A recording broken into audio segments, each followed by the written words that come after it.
গত ১৯ অক্টোবর রাতে ময়মনসিংহের হালুয়াঘাট উপজেলার একটি বাড়ি থেকে ২০ বছর বয়সী তরুণীর ঝুলন্ত মরদেহ উদ্ধার করা হয়। সেখানে মেলে একটি চিরকুটো। তাতে লেখা ছিল, আমার মৃত্যুর জন্য দায়ী আমার দুর্ভাগ্য।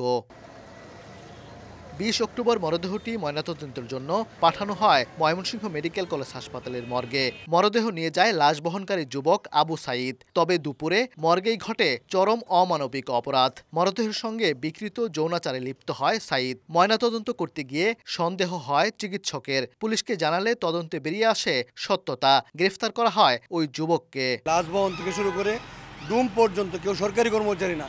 এখানে এটা কোনটাকে কাজ করা হয়, সুতরাং কারো দায়িত্ব নাই এবং কারা লাশ নিচ্ছেন কারা কাটছে এটা কেউ জানে না। বিশেষজ্ঞরা বলছেন, এমন ঘটনা মানসিক বিকারগ্রস্ততার বহিঃপ্রকাশ। ঘটনার পর মর্গে নিরাপত্তা ব্যবস্থা ও নজরদারির ঘাটতি নিয়ে প্রশ্ন তুলেছেন সুশীল সমাজের প্রতিনিধিরা।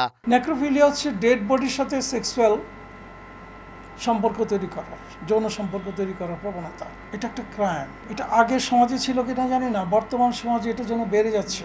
মৃতদেহটাকে পোস্টমর্টম এক্সামিনেশনের জন্য যে চিকিৎসক রয়েছেন সেই চিকিৎসক পোস্টমর্টম এক্সামিনেশনে এক পর্যায়ে বুঝতে পারেন যে এই মৃতদেহটির সাথে যৌন কর্ম করা হয়েছে। এক পর্যায়ে আমরা জানতে পারি যে সে সহকারী যে আছে, মানে মৃতদেহ পরিবহন যে করেছে, সে নির্জনতার সুযোগে মর্গে ঢুকে সেই কাজটি করেছে। এই ঘটনার সাথে সংশ্লিষ্টতা প্রমাণ পাওয়ার কারণে সর্বোচ্চ আইনি ব্যবস্থার জন্য আমরা ব্যবস্থা নিচ্ছি। আদালতে ১৬৪ ধারায় স্বীকারোক্তিমূলক জবানবন্দি দিয়েছে গ্রেফতার লাশবাহক সাঈদ। পরে তাকে কারাগারে পাঠিয়েছেন আদালত।